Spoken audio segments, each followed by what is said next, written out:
सदी का सबसे बुरा होगा साल 2023। दुनिया पर न्यूक्लियर वॉर का खतरा, आएगी मंदी, छिनेगी लाखों नौकरियां, सुपर बग बनेगा सबसे बड़ी आफत। 2021 वो साल है जो भारत ही नहीं बल्कि पूरा विश्व कभी नहीं भूल सकता है, क्योंकि जो तबाही का मंजर दुनिया ने कोरोना के रूप में देखा वो इससे पहले कभी नहीं देखा था। फिर साल 2022 आया, लोगों को उम्मीद थी हालात बदलेंगे, दुनिया में सब कुछ एक बार फिर से ठीक हो जाएगा। धीरे धीरे हो भी रहा था, लेकिन तभी रूस ने यूक्रेन पर चढ़ाई कर दी, जिसका असर पूरी दुनिया पर पड़ा।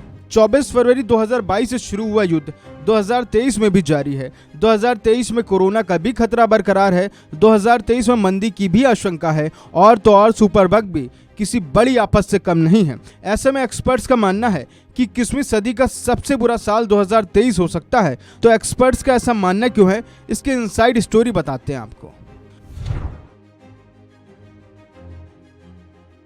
दुनिया पर इस वक्त सबसे बड़ा खतरा है न्यूक्लियर वॉर का, क्योंकि रूस यूक्रेन के बीच चल रही युद्ध कभी भी न्यूक्लियर युद्ध में बदल सकती है। क्योंकि युद्ध शुरू होने के पहले ज्यादातर वॉर एक्सपर्ट्स का मानना था कि 48 घंटे के अंदर यूक्रेन सरेंडर कर देगा, लेकिन ऐसा हुआ नहीं। पिछले 10 महीनों से ये जंग जारी है। अमेरिका और ब्रिटेन जैसे देशों ने अरबों डॉलर के हथियार यूक्रेन को भेजे हैं और वादा कर रहे हैं कि 2023 में भी ये मदद जारी रखेंगे, जो कि न्यूक्लियर वॉर की सबसे बड़ी वजह बन सकती है। लाखों लोगों की जान ले सकती है और इस दुनिया को हमेशा के लिए बदल कर रख सकती है।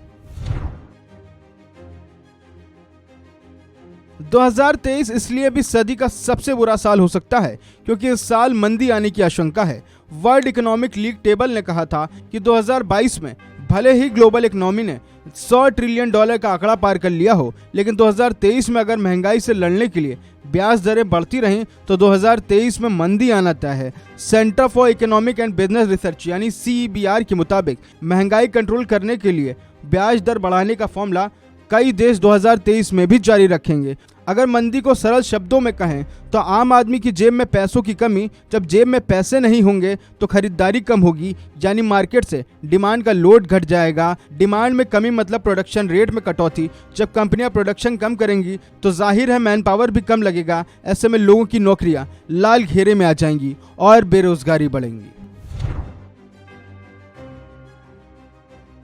2022 के जाते जाते चीन समेत दुनिया के कई देशों में कोरोना के चलते स्थितियां बद से बदतर हो गई हैं। अस्पताल में मरीजों के लिए बेड्स कम पड़ रहे हैं, शमशान घाटों में अंतिम संस्कार के लिए जगह नहीं मिल रही, और तो और जरूरी दवाइयों की किल्लत लगातार बनी हुई है। एक तरफ जहां खतरा धीरे धीरे दुनिया के तमाम देशों में बढ़ रहा है, तो वहीं दूसरी तरफ मेडिकल साइंस के लिए सुपर बग पिछले कुछ सालों से एक बड़ी चुनौती बनकर उभरा है। कोरोना वायरस की वजह से पैदा हुए हालात ने इससे और खतरनाक बना दिया है। मेडिकल जर्नल नेशन की एक रिपोर्ट में दावा किया गया है कि हालात नहीं सुधरे तो सुपर बग से हर साल 1 करोड़ लोगों की जान जा सकती है।